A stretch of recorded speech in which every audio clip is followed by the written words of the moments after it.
Bom dia a todos.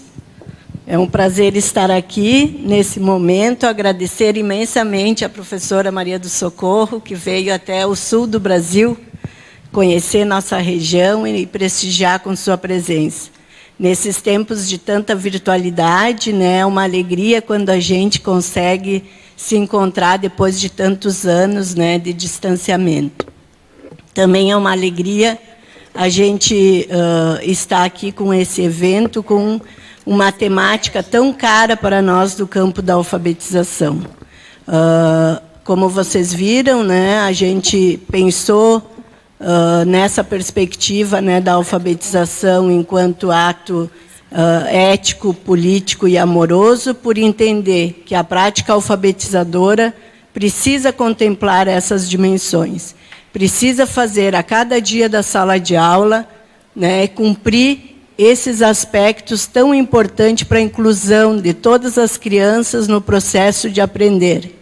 É um desafio que a gente tem percorrido, né, dentro da universidade já há muitas décadas, em especial agora, nesses últimos 10 anos, com o GEALI, a gente congregou, né, as nossas atividades de ensino, pesquisa e extensão, trabalhando intensamente com as escolas públicas, como a gente traz um retrato através das fotografias, sempre nessa perspectiva, né, de trabalhar pensando em cada criança, em seu processo de aprender a ler e escrever.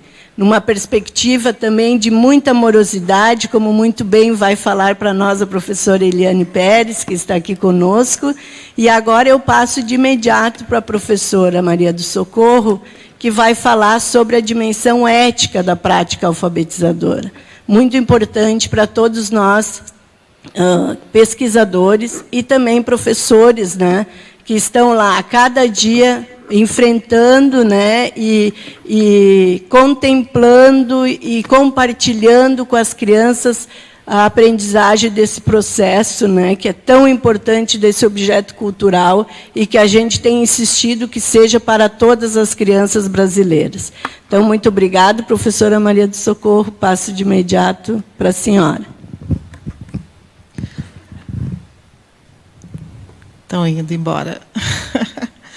Bom, o meu computador está sendo preparado ali. Enquanto isso, eu já dou bom dia a todos e todas e falo da minha enorme alegria de estar aqui no sul do Brasil, de fato, né? E tudo isso pelo desafio colocado pelo GEALI, através da professora Gabriela, discutir a alfabetização como um ato ético, né? Então,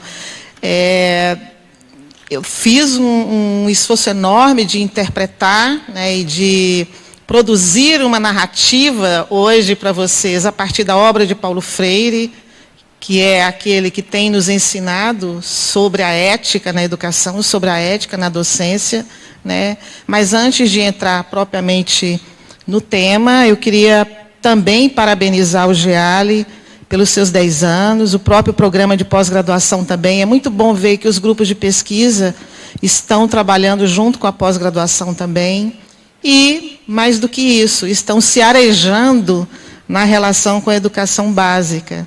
Então, para mim, é uma enorme alegria, tendo vocês todas aqui, né, de Pelotas, da FURG, também da URGS, participando dessa rede que a gente construiu, né? Patrícia, Gabriela, Silvana, Janaína, quem mais? Helenice, eu acho que está por aí. Olha, elas estão ali.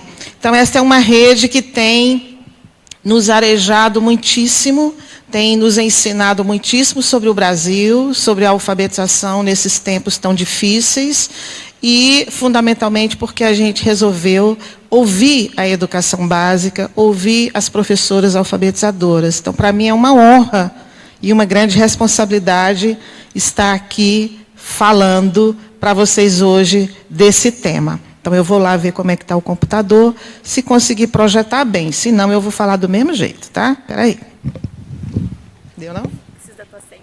Ah, é a senha, gente. Senão a gente coloca no meu e eu trago aqui pra cá pra gente. Vai dar, vai dar. Está dando sem sinal por quê? Talvez não. Aqui está terminado. Só um minutinho, tá?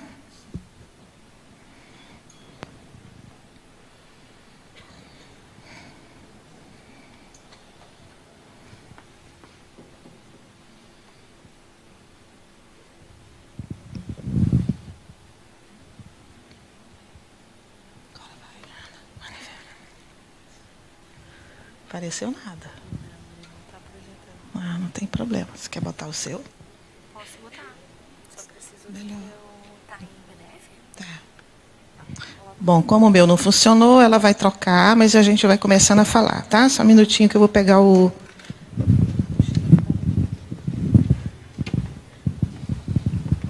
Pendrive tá aqui.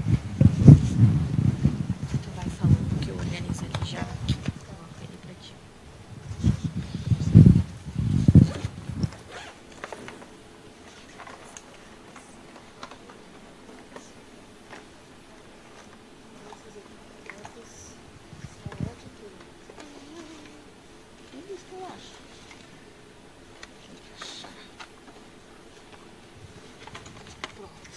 Se chama Palestra da FURG, alguma coisa assim, você vai ver.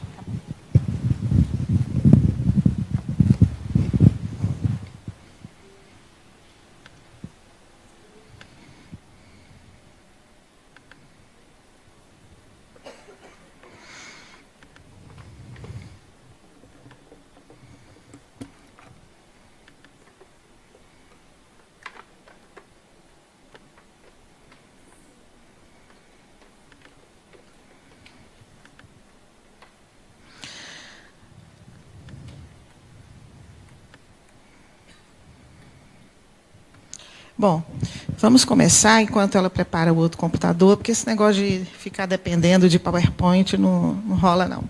Eu trouxe para vocês uma fala em que ela tem o seguinte roteiro. Devo dizer que é um desafio falar de ética quando a gente não é da filosofia, por exemplo, né? A gente é da pedagogia e a gente aprende sobre ética, principalmente lendo Paulo Freire. Mas eu acho que trazer para vocês um conceito de ética, né, de base mais antropológica, pode ser que nos ajude a entender a própria lógica que o Paulo Freire tem ao pensar uma ética para a alfabetização e para a docência.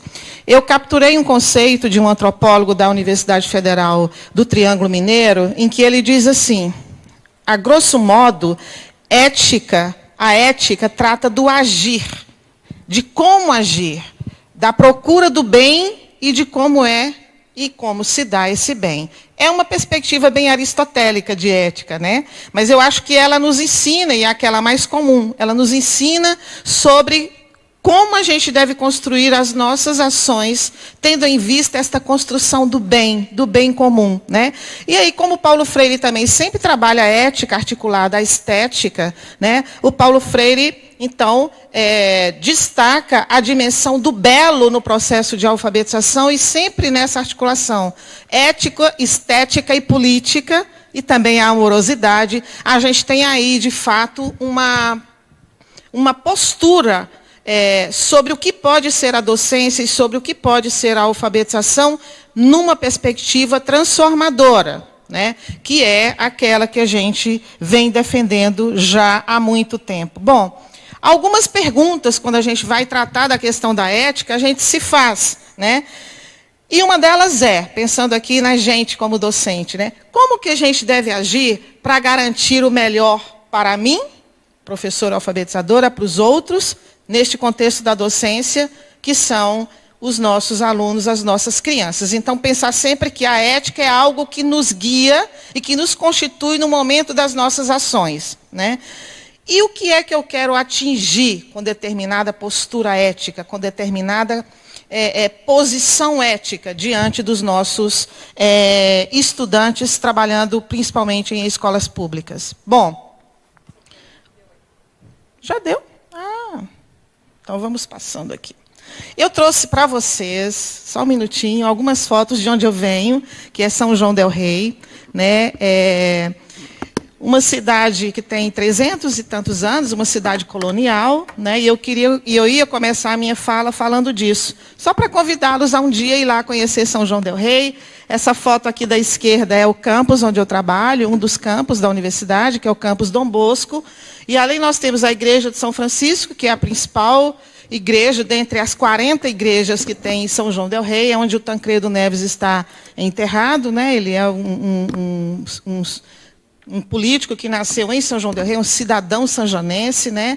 E ali, São João del Rei, como se configura para todo mundo que chega lá, aprender a atravessar pontes. A cidade é toda ligada, interligada, o centro histórico, por pontes, né? E a geografia da cidade toda é feita a partir do reconhecimento de o que está mais próximo da ponte X ou da ponte Y, né? Mas já que agora está funcionando, vamos seguindo aqui. Ok, obrigada. Então, nós já falamos do conceito de ética e das perguntas. Isso aqui é só para esquentar a conversa, tá, gente? Então, estudando Paulo Freire, a gente pode identificar no seu discurso ético esses 3 elementos que eu acho que constituem a ética de Paulo Freire quando pensa a educação e a alfabetização. E aqui eu queria justamente destacar isso. Não é possível pensar a educação ética de Paulo Freire separada da alfabetização ética de Paulo Freire. São 2 dimensões que constituem a sua pedagogia. Então, uma dimensão que eu acho que claramente, né, indubitavelmente, a gente reconhece na obra de Paulo Freire, na sua ética, é a abertura para o diálogo. Ou seja, a educação transformadora pensada por Paulo Freire é uma educação que se dá a partir de uma postura ética em que eu me abro para o diálogo com o outro. E daqui a pouco a gente vai ver direito o que é que ele está chamando de diálogo, né? Uma outra dimensão que está presente, inclusive, em títulos de livros do Paulo Freire é o respeito à autonomia e à liberdade do educando e, consequentemente, do educador, porque a relação educação, a relação de ensino-aprendizagem, que envolve esses 2 sujeitos tão constitutivos dela, é que vai produzir, naquelas ações, uma determinada posição ética. E é essa de respeito à autonomia do educando, e ontem eu falava em Pelotas, na conversa com os professores, também do respeito que a gente precisa construir e lutar por ele, pela autonomia do docente. Então, não é só a autonomia do educando, mas também a nossa própria autonomia enquanto docentes. E, claro, na obra de Paulo Freire, acho que ninguém mais falou de solidariedade, né, com vistas a quê? A construção de uma emancipação do ser humano, de um compromisso pela emancipação do homem. Este homem, que pode ser criança, que pode ser jovem, que pode ser adulto, que está ali passando por um processo educativo dentro da escola. Então, a ética de Paulo Freire, ou o discurso ético de Paulo Freire para a docência, envolve principalmente essas 3 dimensões, né? E elas vão se desmembrar em várias perspectivas, né? Inclusive em apontamentos metodológicos de como você pode trabalhar um processo educativo, tomando como referência esses 3 princípios éticos, né? Diálogo, respeito à autonomia e à liberdade e à emancipação do homem, porque esta é uma pedagogia do oprimido. É uma pedagogia que pensa como é que a gente pode, na sociedade, transformar o lugar que o oprimido ocupa desde sempre, né, num outro lugar, num lugar de emancipação, de construção de cidadania, de garantia de direitos, que é talvez aquilo que a gente menos tenha visto nesses últimos 4 anos no nosso país. Bom, diz Paulo Freire que o educador forma os educandos através de sua conduta, da forma como procede em relação aos educandos. E aí ele diz, essa é uma dimensão ética. Isso aí está em Pedagogia da Autonomia. Aliás, é um dos livros em que mais a palavra ética aparece. O livro Pedagogia da Autonomia, na minha perspectiva, é uma proposta ética para a educação. É uma proposta de conduta ética para a pedagogia, para a educação e para a alfabetização, né? Então, tem um momento nesse mesmo livro em que Paulo diz, a gente educa pelo exemplo, né? Ele diz isso claramente. Então, a ética que a gente constitui, né? Obviamente a ética que a gente constitui não é individual apenas, ela se dá na relação com o coletivo, com o social. Esta ética traduzida nas nossas ações, elas são sim um exemplo para aqueles com os quais a gente lida no dia a dia da escola. E aí, Paulo Freire vai dizer que um dos requisitos éticos que temos como seres históricos é a busca da coerência. Aquela que a gente tem pouco visto também em muitas das dimensões do nosso país, né?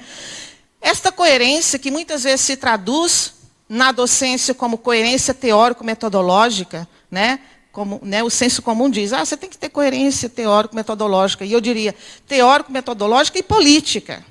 E, consequentemente, uma opção ética, uma postura ética que garanta que a gente possa lidar com as contradições como algo que é inerente ao processo educativo, mas buscando superá-las, porque novas vão aparecer. Mas é muito importante ter consciência das nossas próprias contradições.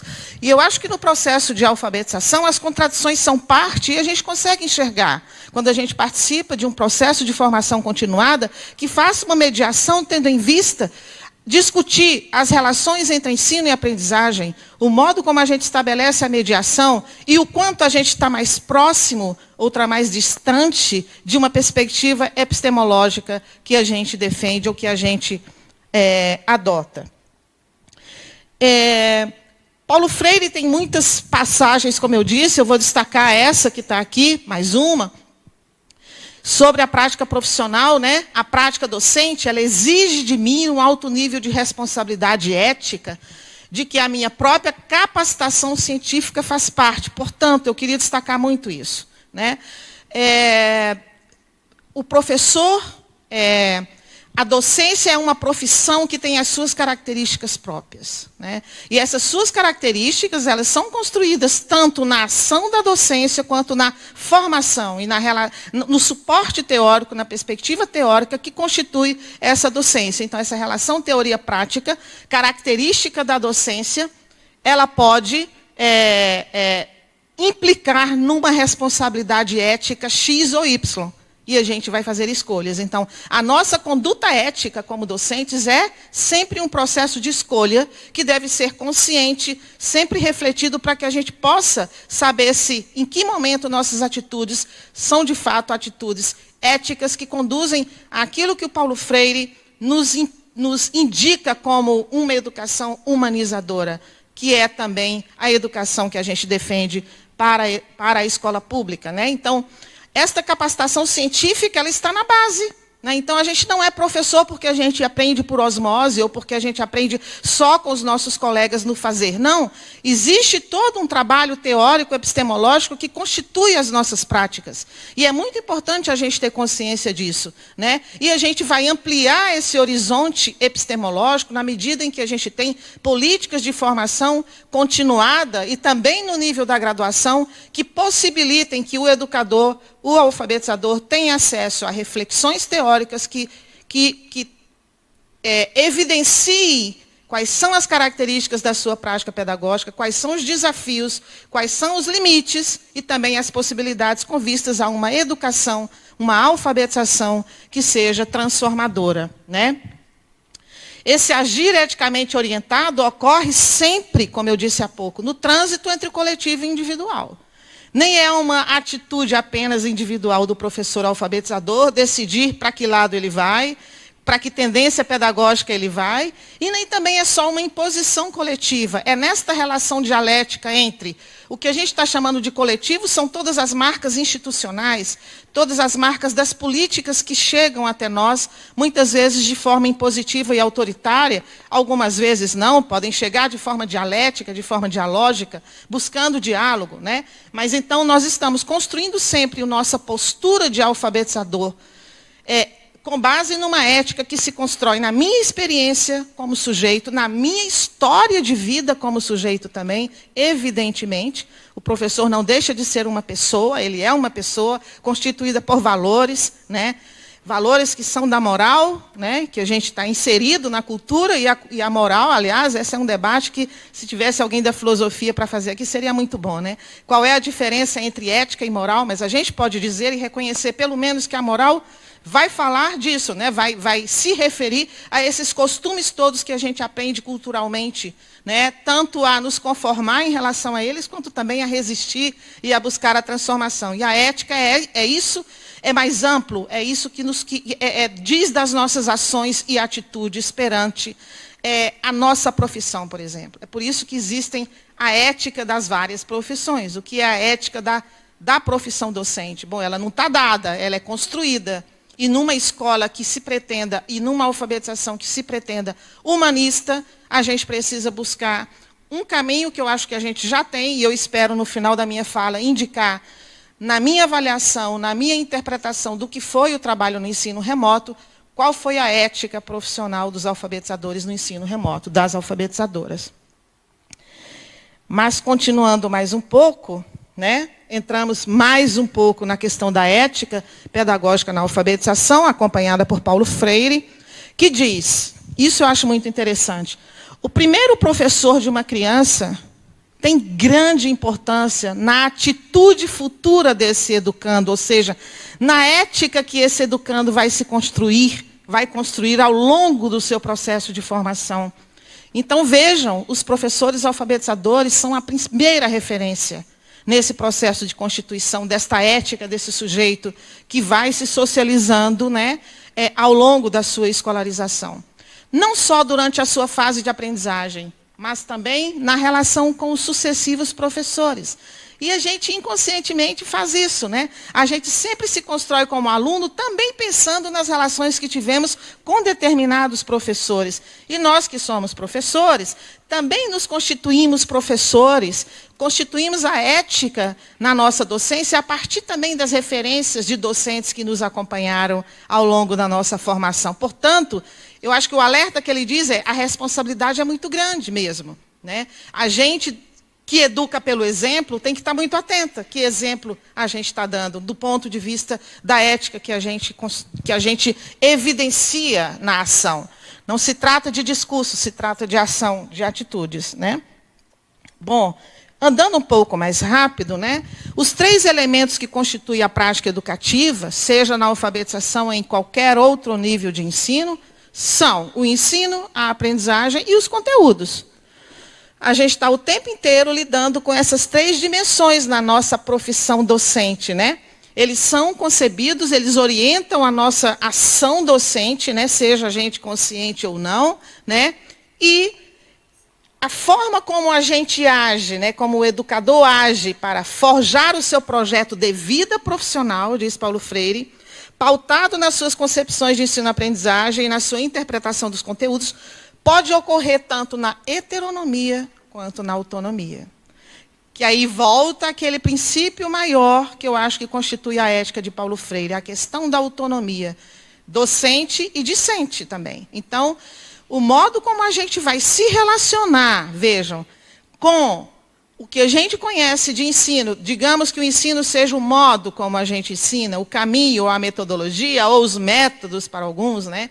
O processo de aprendizagem do educando e também os conteúdos que a gente trabalha nesse processo, isso vai, de certo modo, nos encaminhar para um processo de construção da autonomia própria do docente e dos alunos, quanto também de uma heteronomia, que é aquilo que a gente quer afastar no processo educativo, né? Ou seja, a gente não quer que as nossas crianças sejam construídas e formadas de modo passivo, dependente do professor o tempo inteiro, né? Quantas de vocês que são alfabetizadoras dizem, nossa, meu aluno ainda não tem autonomia na leitura?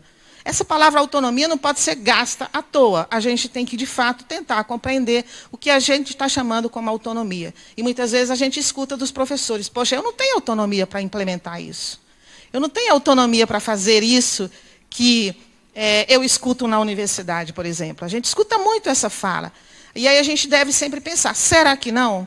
Né? Onde é que está a autonomia no fazer docente? Se ela nos constitui, então ela nos acompanha, né? Se a autonomia nos constitui, ela nos acompanha, em qualquer lugar em que a gente esteja. O que a gente precisa é saber, de certo modo, aproveitar as brechas, muitas vezes, das imposições que vêm, curriculares, legais, e trabalhar no sentido de quebrar essas imposições, porque a gente tem como princípio e direito constitucional garantia de autonomia na prática docente, né?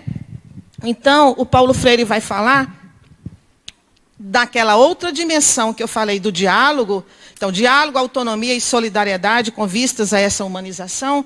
Ele vai falar do educador dialógico. São todas essas falas, elas remetem para aqueles 3 princípios. O que é esse educador dialógico, né? Esse educador dialógico que deve atuar coerentemente numa estrutura que nega o diálogo. Então, Paulo Freire sabe que muitas vezes a estrutura da escola é uma estrutura criada para negar o diálogo, né? É uma estrutura criada para impedir, muitas vezes, o trabalho coletivo. Muitas vezes a gente se sente solitário na nossa sala de aula, né? Porque a gente não consegue quebrar com a cultura do individualismo. E eu falo da universidade, por exemplo, né? E aí eu acho que a nossa rede é um belo exemplo de como a gente pode quebrar com esta cultura do trabalho individual. E aí eu acho que, mesmo sendo difícil na educação básica, é possível. E aí, somente quando a gente quebra, né, essa estrutura, e como é que a gente quebra? Eu acho muito interessante a dialética que ele aponta ali no final. Dialogar sobre a negação do próprio diálogo. Então, onde houver negação do diálogo, como princípio constitutivo da pedagogia, devemos nós dialogar sobre essa negação, para que a gente produza consciência sobre ela. E possa, evidentemente, a partir daí, construir alternativas e intervenções pedagógicas que sejam dialógicas, né? E nós vamos falar um pouco mais disso. O diálogo é um conceito, evidentemente que não foi Paulo Freire que inventou, é um conceito que atravessa toda a sua pedagogia, né? Mas, talvez, na pedagogia seja um marco a gente ver o conceito de diálogo como constitutivo da pedagogia. Nisso eu acho que ele inaugura, eu acho, uma pedagogia do diálogo. O conceito não, mas na pedagogia ele realmente inaugura. Porque o conceito de diálogo ele é constitutivo de teorias, por exemplo, da filosofia da linguagem, muitas delas com as quais eu trabalho, por exemplo, né? Mas na pedagogia, você construir um pensamento pedagógico em torno do conceito de diálogo, e esse diálogo poder refletir como reflete naquilo que tem de prático na teoria de Paulo Freire, né? Eu não gosto de usar a palavra método, porque de fato não é, mas na sua perspectiva metodológica, né, de alfabetização de adultos, por exemplo, mas não só na de alfabetização de adultos, mas na própria dialogia constitutiva do diálogo de Paulo Freire com todas as lideranças da América Latina, né? Na África, por exemplo, quando você vê as próprias cartas, né? A obra de Paulo Freire é quase toda construída na base de cartas, né? Ou seja, estabelecendo diálogos. Quantos livros a gente tem de Paulo Freire, por uma pedagogia da pergunta? É um livro altamente dialógico, todo construído no diálogo com o filósofo Antônio Faundes, né? E vários outros. Então, o diálogo é a categoria central daquilo que é possível, naquilo que é possível a gente construir de concreto na pedagogia, penso eu. E acho que é muito difícil. Por quê? Por causa da cultura institucional que vai na contramão do diálogo, né?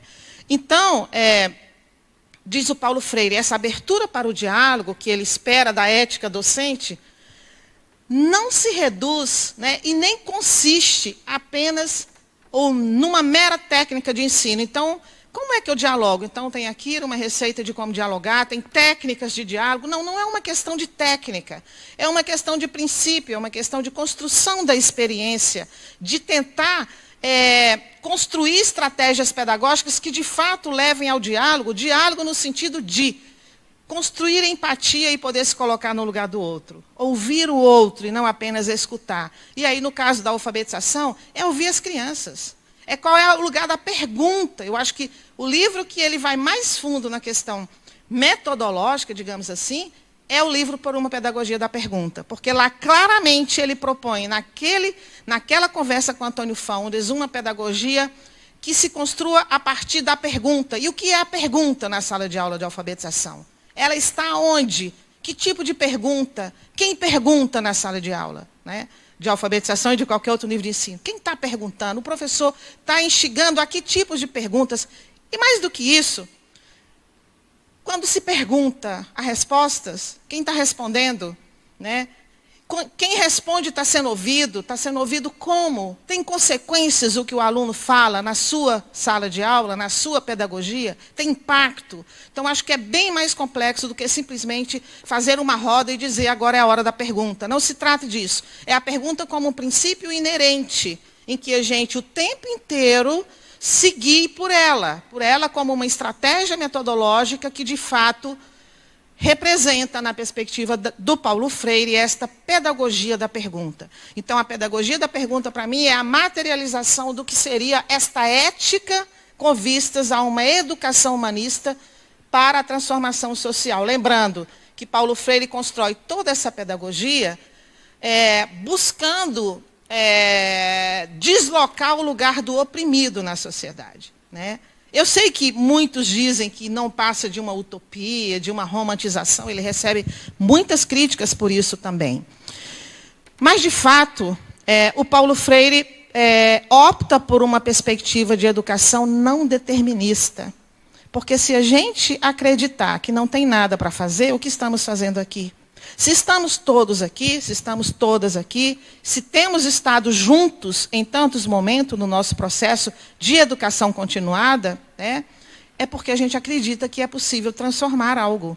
E essa transformação vem naquilo que foi falado há pouco pelo Paulo Freire, transformação que se dá pela competência científica, para espantar e afastar toda a ideia de espontaneísmo que possa cercar alguma coisa que lembre Paulo Freire. Paulo Freire não trabalha com a perspectiva nem do espontaneísmo, nem do determinismo. É uma pedagogia dialética, é uma pedagogia que, se realmente a gente consegue implementar na sala de aula, a gente tem aí um horizonte de possibilidade de uma transformação, ainda que seja lenta, né? Ainda que a gente tenha que, de fato, aprender e ter paciência histórica para ver os frutos da nossa transformação.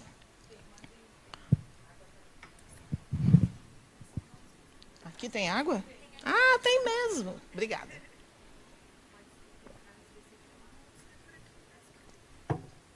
Já falei da pergunta. Só mais uma nota. A pergunta é aquela que instiga a nossa curiosidade. Quando a gente pergunta, a gente tem que acreditar nisso. É claro que tem algumas perguntas que não são por causa disso. A gente sabe. Se você pega os debates políticos, elas não são de curiosidade, nada. Mas, no processo pedagógico, a pergunta genuinamente dialógica é aquela que faz o aluno ter curiosidade sobre o que ele está aprendendo, né? Isso quando o professor faz a pergunta. Mas aqui nós temos que inverter a lógica. Porque o professor já pergunta muito. É só ele, muitas vezes, que pergunta. Então, a gente tem que colocar o aluno, a criança em processo de alfabetização, no lugar também daquele que pode perguntar, né? E que pode e deve ser ouvido, né? Então, perguntar é uma aprendizagem, né? É uma aprendizagem. A gente tem ouvido muito, no retorno ao presencial, o quanto as crianças não aprenderam. E aí, quando a gente vai olhar direito, o que é que está sendo dito dessa não aprendizagem? Não aprenderam sobre a cultura escolar. Não aprenderam sobre alguns elementos que são parte do processo da cultura escolar, que se aprende ao longo do tempo. Então, imagina uma criança que ficou 2 anos no virtual, nunca foi à escola e já caiu direto no segundo ano do ensino fundamental. Imagina o que ela deixou de aprender de cultura escolar. Deixou de aprender tanto elementos conservadores da cultura escolar, quanto também a possibilidade de interagir, de se constituir na interação com o outro. E isso faz diferença no processo de alfabetização, que é, sobretudo, um processo de interação com o outro, interação presencial. E nossa pesquisa na alfabetização em rede deixou muito claro. E aí eu já antecipo, né, já sabemos, mas aqui eu já antecipo o que eu falaria no final. O processo de ensino remoto na alfabetização no Brasil durante a pandemia deixou muito claro que sem professor não se alfabetiza, e muito menos sem professor presentemente com as crianças, na sala de aula, olhando no olho, olhando na boca. Isso é um aprendizado que eu própria, que já fui alfabetizadora, estou tendo. Dado surpreendente, professora, você pode não me entender, mas o fato de eu ter que entrar na sala de aula de máscara compromete o processo alfabetizador, e eu fiquei 1 hora pensando, como assim? Aí ela foi me explicar, sim, o aluno não está vendo a minha boca. Como é que ele vai perceber a relação entre o oral e o escrito que a gente tanto deseja? Então, vejam, são detalhes que constituem a ética e o conhecimento pedagógico de um professor alfabetizador, né? E aí a gente passou por tudo isso e estamos aqui podendo refletir, né? Então, que a gente invista numa pedagogia que desperte cada vez mais aquela curiosidade que já é inerente à criança. Toda criança é curiosa. Se nós que somos adultos já vivemos um tantão, continuamos curiosos com um monte de coisa, né? Por exemplo, a gente fica curioso de saber como é que o dinheiro da educação foi parar no pneu do caminhão. Eu tenho curiosidade. Agora, as crianças também têm muitas curiosidades, né? E aí a gente precisa, já falamos tanto isso, mas vamos falar de novo. A gente precisa que essa curiosidade continue sendo alimentada na sala de aula, por uma pedagogia da pergunta, por uma pedagogia baseada nestes princípios éticos. Eu gosto muito dessa fala do Paulo Freire, né? Ser professor implica reconhecer a desumanização como realidade histórica. Ou seja, a realidade é desumanizante. Sempre foi, tende a ser, tende a continuar sendo, a depender dos rumos que a política tem no país, a depender do modo como nós trabalhamos na sala de aula. Então, esta consciência é muito importante. E eu acho que o ensino remoto, com os dados que a gente tem, trouxe isso à tona. Né? O quanto é desumanizante a vida das crianças das camadas populares. Por outro lado, que resposta foi dada? Daqui a pouco a gente vai falar. Né? Paulo Freire tem essa fala aí no final, que eu acho que também eu ligo muito com os resultados da nossa pesquisa, que a gente vai falar mais à tarde, né, Gabriela, na mesa. Os oprimidos educaram Paulo Freire, né? Isso é o Márcio Gadotti falando. E nós, docentes, podemos e fomos literalmente educados pelas crianças das camadas populares durante o ensino remoto. Foram as crianças das camadas populares, com as suas famílias, com a vulnerabilidade social, com as suas faltas, com a economia da falta, como disse ontem a Gilceane, né? Foi esta precariedade escancarada na nossa tela do celular que fez com que a classe docente percebesse, de fato, a dimensão pornográfica da desigualdade social nesse país. É extremamente desigual, é um dos países mais desiguais do mundo, a parte de todas as riquezas que a gente tem, que deveriam ser divididas conosco. Então, eu acho que teve um processo educativo na pandemia que representa isso que o Paulo Freire dizia que aprendia lá com os alfabetizandos, né, do Rio Grande do Norte. Nós também aprendemos. Nós aprendemos sempre, mas eu queria destacar principalmente esse tempo da pandemia. Foi uma educação que a gente recebeu, né, por uma experiência distópica, dolorosa, muito difícil, que veio da classe trabalhadora. Porque todas as questões que abalaram a vida dos professores no ensino remoto podem ser justificadas a partir da desigualdade social desse país. Então, pode ser justificada a partir do lugar do oprimido na sociedade que a gente tem. Vou adiantar um pouco mais aqui. Essa coisa da escola ser um espaço de encontro de gerações, que é algo que ele fala bastante, e mais algumas perguntas. Então, devemos sempre pensar, com vistas a construir uma ética da alfabetização, qual é a intencionalidade de uma prática pedagógica de alfabetização? Sempre pensar, a minha prática pedagógica tem qual intenção? Eu estou respondendo a quê? Eu estou alfabetizando para quê? Eu estou alfabetizando quem e para quê?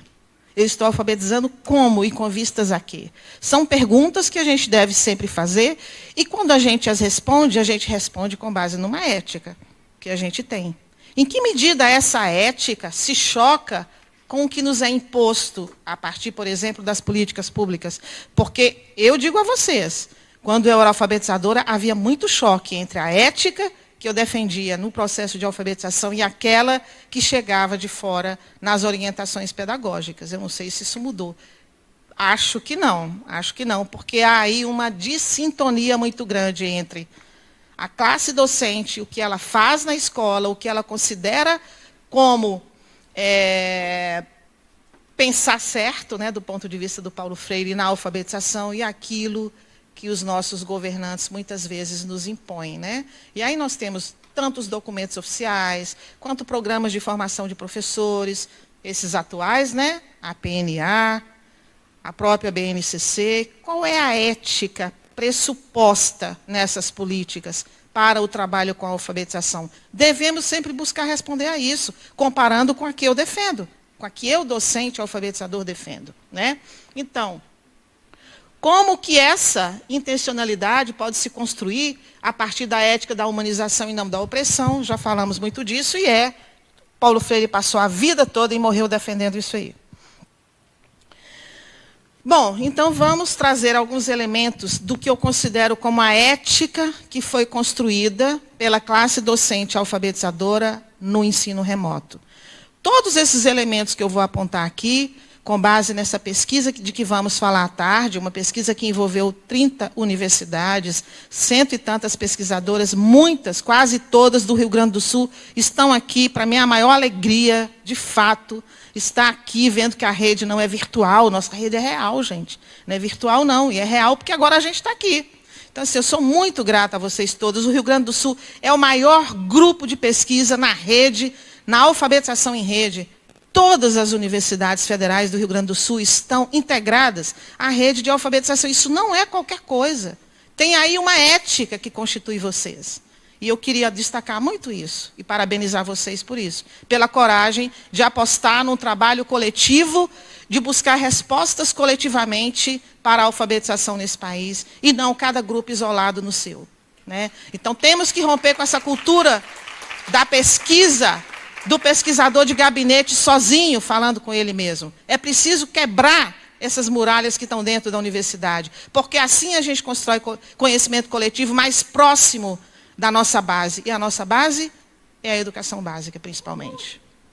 Então, digo para vocês, as professoras mantiveram a educação básica funcionando e foram elas que financiaram a educação básica durante o ensino remoto. Vocês sabiam disso? Quem é professor aqui da educação básica? Pois bem, foram vocês que financiaram o ensino remoto aqui do Rio Grande. Já perceberam isso? Vocês pagaram por pacote pagaram por celular novo, vocês pagaram pela internet que funcionou durante o ensino remoto, vocês pagaram por computadores, vocês não receberam nem um centavo do governo no começo da pandemia, porque isso poderia ser feito. Uma vez que se define que as tecnologias serão o espaço da educação, e se sabendo de antemão que os professores também são trabalhadores, também são excluídos socioeconomicamente, por que não foi investido dinheiro na educação com vistas a dar esse subsídio lá no início? Houve subsídios, mas muito ao final, muito tardiamente, quando o ensino remoto já estava remotamente bem longe. Então, vocês financiaram. Isso é parte da ética que vocês construíram. Isso não é para dizer que vocês têm que ser financistas, nem financiadoras, melhor dizendo, da educação pública, não, mas vocês não tiveram alternativa. Vocês mantiveram a escola funcionando, vocês mantiveram a escola aberta, e a educação desse país não ficou paralisada. Ao contrário do que dizem os nossos governantes. Não, o professor gosta de ficar em casa sem fazer nada. Ora, se eles vissem entrar no nosso banco, entrassem no nosso banco de dados da pesquisa em rede, eles iam ver o que é trabalhar. Então, este é um dos elementos da ética do ensino remoto na alfabetização que foi construído. Tem mais. Os dados evidenciam o esforço das professoras em situar o processo nas condições de cada grupo. O que eu estou querendo dizer? Porque é Paulo Freire que diz que a gente não deve perder de vista, na construção de uma educação humanista, o outro com o qual a gente trabalha, não é? Então, como que eu vejo isso? Como que eu posso afirmar que as professoras fizeram um esforço de situar o que elas estavam fazendo nas condições de cada grupo? Pois bem, se eu tenho um grupo que não tem internet nem conexão, eu não vou deixar de fazer o meu trabalho. E o que vocês fizeram? Vocês buscaram alternativas. E são os relatos de ontem, eu fiquei encantadíssima, né? A diretora falando que ela levava a sacolinha na zona rural, e isso eu vi no Ceará, e isso se espalhou. Na zona rural, a sacolinha com as atividades e os livros, e comida também, né? Para as crianças da zona rural, absolutamente excluídas de qualquer cultura digital. Então, isso é uma ética. É uma ética que diz que essas crianças têm direito à escola, têm direito à educação, ainda que a gente saiba que não é possível ofertar a educação que a gente gostaria, mas é possível dizer, oi, a escola está aqui, ela não fechou não, nós estamos aqui. Estamos aqui. Então, por vocês, camadas populares, né? Foi isso que aconteceu. Então, situando nas constituições de cada grupo é isso, quais são as demandas, quais são os limites, quais são as possibilidades dos nossos alunos e o que a gente pode fazer naquele contexto.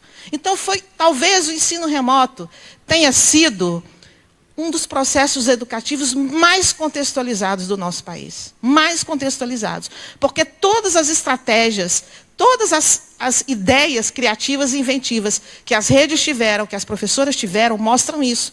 Todas as estratégias foram profundamente pensadas para aquele contexto distópico. Então, a gente pode dizer isso que a gente está dizendo aqui, com base na nossa rede.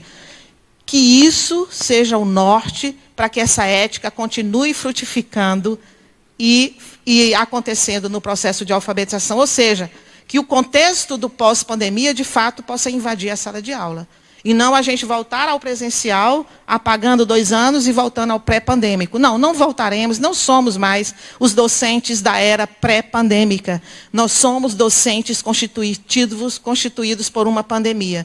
Nossos alunos são constituídos por uma pandemia e isso precisa fazer diferença na nossa postura ética, pedagógica, política e até estética também. Então, a decisão de ensinar pelo WhatsApp, que nós vimos no Brasil todo, imagino que todo mundo aqui sabe do que eu estou falando, né?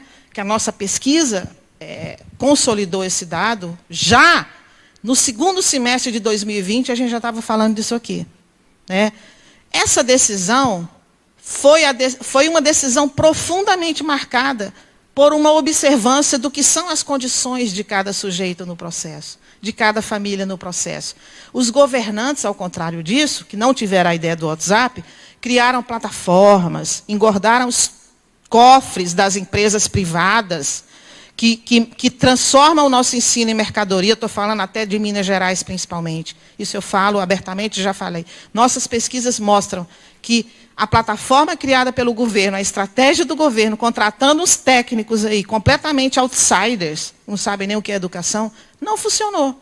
E aí nós temos relatos do tipo, a professora diz, chegava no horário, a professora tinha que entrar na sala do Google Classroom, né? E aí a professora chegava e dizia assim, bom dia, fantasmas, porque não tinha ninguém. Aí ela passava 4 horas conectada, porque ela precisava bater o ponto e mostrar que estava trabalhando, e dizia, boa tarde, fantasmas. E aí, em 1 ano de plataforma, ela teve 2 alunos presentes do 5º ano. Eu não vou nem dizer que até o 4º ano, realmente, nem conexão houve. Né? Então, assim, isso era a realidade das políticas que aconteceram e que foram construídas, muito marcadas por uma venda e compra da educação como mercadoria. Né? Então, a decisão do WhatsApp foi assim, peraí, gente, isso aqui não vai funcionar, não. Nossas crianças não têm computador. As famílias não têm internet. Esse negócio de mesinha com lugar de estudo para cada criança não existe nas camadas populares. Rapidamente, as docentes souberam disso. Porque a gente já sabia que havia uma esmagadora desigualdade social. Talvez a gente não tivesse muita noção de como ela se concretizava. E aí precisou da pandemia para a gente ver. Gente, tudo que a gente idealiza de aluno não existe a partir da pandemia. Porque não existe aquele aluno bonitinho sentado, que a gente tem na cabeça numa mesinha, estudando com a mãe do lado, ensinando. Não existiu nada disso, não existiu nem mãe nem pai do lado da criança, muitas vezes, porque tiveram que sair para trabalhar na área de serviços e manter o país funcionando. É isso que aconteceu. Né? Nossas crianças não tinham com quem contar, muitas vezes, porque, muitas vezes, os próprios pais desempregados. Aqueles que ainda tinham emprego estavam lá, se contaminando enquanto a gente estava em casa. Né? É isso que aconteceu. E são os pais dessas crianças que mais valorizam a educação. E nós temos também, nos nossos dados, exemplos numerosos do quanto os pais das camadas populares valorizam a educação. Vou dizer um para vocês. Áudios de mães que mandavam para as professoras, tipo 10, 11 horas da noite. Professora, peço desculpas, só agora eu estou conseguindo mandar as atividades da semana da minha filha. Isso porque eu trabalho, começo de madrugada e chego 10 horas da noite em casa, então eu não tenho tempo. Ou então, aluno mandando áudio para a professora, eu tenho tudo isso transcrito. Professora, desculpa, nós vamos mandar as atividades. Eu não mandei ainda, porque o celular da minha mãe estragou e ela não pôde comprar outro. Ou então, professora, eu não pude mandar as atividades porque a minha mãe não tem internet. e eu estava usando a internet do vizinho, mas agora não dá mais. Então, vocês vejam que é essa a realidade das camadas populares durante o ensino na pandemia remoto, durante o ensino da alfabetização remota. A decisão de usar o WhatsApp foi extremamente acertada, do meu ponto de vista. Que bom que vocês fizeram isso. Não fosse isso, a desconexão seria tamanha que talvez a gente não conseguisse resgatar esses alunos para a escola nesta volta ao presencial em 2021. A decisão da mesma forma, a decisão de enviar atividades impressas, como eu já falei há pouco, o exemplo ontem da Fernanda, diretora de uma escola do Capão Leão, eu já sei até os nomes, veja a minha intimidade, ela relatou de uma forma brilhante e eu disse, você tem a foto, pelo amor de Deus, vai lá e finge que você está entregando de novo e tira a foto para a gente, porque é só uma foto para a gente ter a devida dimensão do que foi o esforço daquela escola em conectar todos os seus alunos. Nós também temos muito disso na escola da zona rural que eu acompanhei e acompanho no interior do Ceará. E temos isso também, provavelmente, em todas as escolas de vocês. Ou seja, os desconectados, vocês viram que a Folha de São Paulo acabou de fazer um documentário com esse nome? A gente não registrou porque eu ia reclamar direitos autorais. Porque os desconectados, desde 2020, eles estão sendo rotulados, porque de fato são desconectados da cultura digital. Né? E essa foi a forma, por exemplo, como o Ceará, nessa cidade que eu pesquiso, nomeou as crianças já naquele momento. Tem um outro nome interessante, que eu acho que aqui no Sul não sei se teve. Lá no Ceará, essa figura que fazia a entrega das atividades presenciais era aquela pessoa que cuida dos ônibus, nos transportes escolares. Os meninos vão, mas tem que ter um adulto, que eles chamam lá de monitor. Sabe o que virou o monitor? Na situação aqui das atividades impressas sendo entregues de casa em casa, professor delivery. Veja aí. O que vocês vão fazer com esse, não é nem neologismo, né, mas com esse modo de falar tão interessante, professor delivery. Primeiro, o monitor foi alçado à categoria de professor, e de fato, provavelmente, para as famílias, ele era um professor, ele era o braço da escola dentro da casa das crianças da zona rural. Ele tinha a função de ir, levar a atividade impressa, chegando lá ele fotografava a atividade que tinha sido feita na semana anterior e mandava para o WhatsApp da professora. É isso. Quem teve essa ideia, será que foi o prefeito da cidade? Não foi, a gente sabe que não foi. Então, seguindo mais um pouco, eu já estou me encaminhando para o final, não quero cansá-los. Mais uma pitada de uma ética que foi construída durante a alfabetização no ensino remoto. O atendimento aos pais a qualquer hora do dia, fora do horário de trabalho. Eu não estou defendendo isso não, tá, gente? Mas eu estou dizendo que isso aqui aconteceu, e isso aconteceu muitíssimo. E eu tenho relatos de professoras que disseram, professora, no começo eu não queria. Eu me sentia muito invadida. Invadida demais. E meu WhatsApp não parava de tocar. Por quê? Porque lembram da turma do WhatsApp? Mas tinha o privado no paralelo. Cada uma daqueles pais e mães, daquelas mães, né, que são realmente quem seguraram a onda, mandava no privado para a professora. Professora, aquilo que você mandou no grupo eu não estou entendendo não. Pode me ajudar? Como é que eu faço com os meus filhos? Vocês multipliquem isso aí por 20, por 30. Então, as professoras muito cansadas com isso. Por fim, eu ouvi coisas do tipo, professora, mas depois que a gente via a casa das crianças, depois que a gente caía na real, com o tipo de áudio que era enviado, com as justificativas reais de, professora, eu cheguei meia-noite cansada e não teve como fazer atividade, então por que não permitir que elas enviassem fora do horário? Então elas começaram a desbloquear o grupo do WhatsApp para enviar atividades a qualquer horário, porque tem o mecanismo do bloqueio, vocês sabem, né? Então, quem pode postar? Só pode postar de tanto a tanto. Começaram a abrir para as postagens acontecerem a qualquer hora do dia. Isso diz de uma ética, de uma consciência do papel social que o docente alfabetizador, a docente alfabetizadora, percebeu que deveria cumprir naquele momento tão grave da nossa sociedade. Também isso que está aí, né? No paralelo, isso é uma pesquisa que a gente precisa aprofundar, eu preciso escrever sobre isso, o grupo daqui pode escrever sobre isso. Uma pedagogia paralela foi construída durante o ensino remoto. Sabe qual é? A pedagogia de como ensinar os pais a ensinarem as suas crianças. Esta é uma pedagogia construída de modo sistemático. Está em todos os nossos dados. Por quê? Obviamente porque os pais não são pedagogos e recaiu sobre eles a tarefa de ter que ensinar para as crianças. porque estávamos no distanciamento social. A Marta deve estar aí, eu não vou mais falar isolamento nunca, depois que ela falou, é distanciamento. Com certeza, Marta. Estávamos distanciados. E não havia outra forma de conexão que não fosse colocar os pais para mediar. E aí eu estou falando, obviamente, das crianças pequenas, né? E aí os pais não sabiam o que fazer. Eu tenho verdadeiras aulas, áudios transcritos, de orientações construídas pelas alfabetizadoras no Ceará e Minas Gerais, e aqui deve ter muito também, de como ensinar as crianças. Então, veja, ali tem uma representação da alfabetização.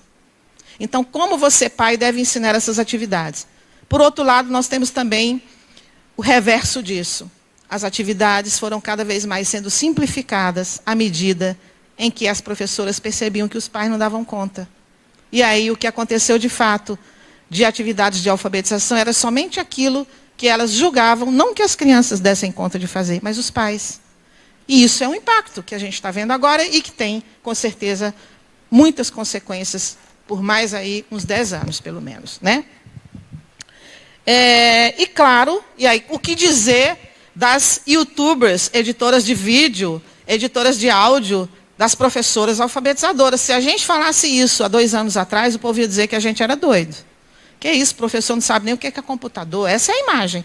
Hoje, as que eu conheço presencialmente, e pelo que eu escuto de vocês, pelos dados que chegam, todo mundo, eu não estou sabendo, mas vocês estão sabendo editar vídeo, qual o tamanho do vídeo que pode no WhatsApp, qual é a plataforma melhor para buscar historinha de criança para mandar o link. Vocês estão sabendo tudo, vocês tiveram que entrar numa cultura digital à força, por uma imposição. E o pior, sem condições objetivas para isso, do poder público, considerando que é o poder público que tem que financiar a educação, e não vocês. Continuando, a busca ativa, tanto durante a pandemia, como é que eu faço para localizar esse aluno que nunca responde às atividades pelo WhatsApp? A mãe dele está aqui no grupo, ela também não responde. Então, essa busca ativa que continua na volta ao presencial. Continua na volta ao presencial porque os alunos não voltaram como a gente imaginava que iam voltar ao pré-pandemia, não. A gente sabe que é mais grave no ensino médio, mas a gente sabe que na alfabetização tem muita ocorrência disso, né, embora sejam crianças, enfim, tem falas muito interessantes das docentes já nos dados do questionário, dizendo assim, agora os alunos estão gostando de ficar em casa, eles estão achando ruim vir para a escola. Hoje mesmo eu ouvi, não sei se foi a Suzane, que estava falando que o filho dela é de 10 anos, quer dizer, classe média, dizendo também isso, que quando é que vai voltar a aula do ensino remoto, vejam. Né? Enquanto as professoras, tem uma fala delas que é assim, eu apresentei ontem, não trouxe aqui, mas de cabeça eu sei falar. Uma fala no questionário das professoras, agora já nessa segunda fase. Ensino remoto. Eu tenho fé em Deus, em Jesus Cristo, que nunca mais vai ter ensino remoto no nosso país. Fala de uma professora no questionário. Então, isso mostra o quanto foi pesado, o quanto foi difícil, o quanto é um desafio que traz consequências para a vida toda, uma marca indelével, né? Por fim, isso, a percepção aguda da desigualdade social. Se antes era uma percepção assim no nível do discurso, sabe? A gente sabe que é desigual, diz o IBGE, diz também os dados todos do DIEESE, todas essas instituições dizem, mas agora eu vi claramente. Eu vi a foto, eu vi o vídeo da casa das minhas crianças, eu vi o áudio da mãe, eu vi as crianças que não tinham o que comer, tendo que ir na escola buscar merenda. Eu vi as escolas abrindo e fazendo merenda, porque senão os meninos morriam de fome. A nossa desigualdade é tão grande, é tão injusta, que hoje, ao invés da gente perguntar, será que o menino não foi para... Por que os meninos estão vindo para a escola? E da gente responder que é porque eles querem aprender, estão gostando de vir da escola, a gente tem que sempre lembrar também que eles podem estar vindo da escola porque em casa não tem o que comer. É isso. Para ver o nível em que a gente desceu, não é? Então, por fim, vou trazer Paulo Freire apenas numa fala dessas aqui, são falas muito tocantes, mas aí aqui tem falas de professoras alfabetizadoras, mas eu quero pegar a última, desculpem, a última que é, somente a alfabetização, diz Paulo Freire, que, fundando-se na prática social dos alfabetizandos, associa a aprendizagem da leitura e da escrita como um ato criador, ao exercício da compreensão crítica daquela prática, sem ter, contudo, a ilusão de ser uma alavanca da libertação, oferece uma contribuição a esse processo. Qual é o processo? O processo de transformação social pela educação. O processo de a educação ser reconhecida, de fato, como um direito público, subjetivo, um direito que a gente precisa garantir com uma alfabetização ética, e aí alfabetização porque é a base de tudo, ética baseada nesses princípios humanistas de eu não vou deixar o meu aluno longe da escola, eu vou fazer qualquer coisa. E aí os alunos estão na sala de aula, o que estamos fazendo? Estamos agindo provavelmente na mesma perspectiva ética, vocês são as mesmas do ponto de vista ético, de valores. A gente sabe mais de vocês hoje. Talvez a gente não soubesse tanto. E com isso eu queria terminar a minha fala fazendo essa bela homenagem às professoras alfabetizadoras desse país e agradecendo muitíssimo, Gabriela, pelo desafio de estar aqui falando de ética. Muito obrigada.